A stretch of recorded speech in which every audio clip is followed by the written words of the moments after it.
Hi everyone, my name is Robert Clayson and welcome to the PAS Classroom. Today I want to spend a couple of videos talking about what I like to call Marching Percussion Band Aids. Alright, what that is it's just some different tips and tricks that I've learned over the years to help you, a non-percussionist educator, kind of survive and thrive in marching percussion land. This first installment, I'm going to teach you a really simple exercise that you can teach pretty much by rote. Okay, so here we go. All right, it's going to start off, we're going to do a basic 8 on a hand exercise. All right, so we're going to play 8 notes, one measure of 4/4 on the right, one measure of 4/4 on the left, and we're going to do it again. It's going to sound like this. 1, 2, ready, and again. Boom. All right.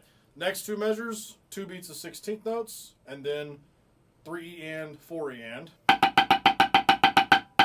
Next measure, 1 and a 2 and a 8th, 2 16ths. Okay. Then we're going to play a measure of 16th notes, and then we're done. Right. 1, 2, ready, and. Left hand.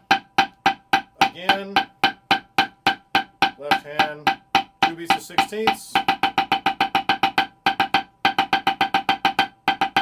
full measure of 16ths. So what kind of marching percussion topics do you want me to cover in this series? That's today's lesson from the PAS Classroom. Stay tuned for more.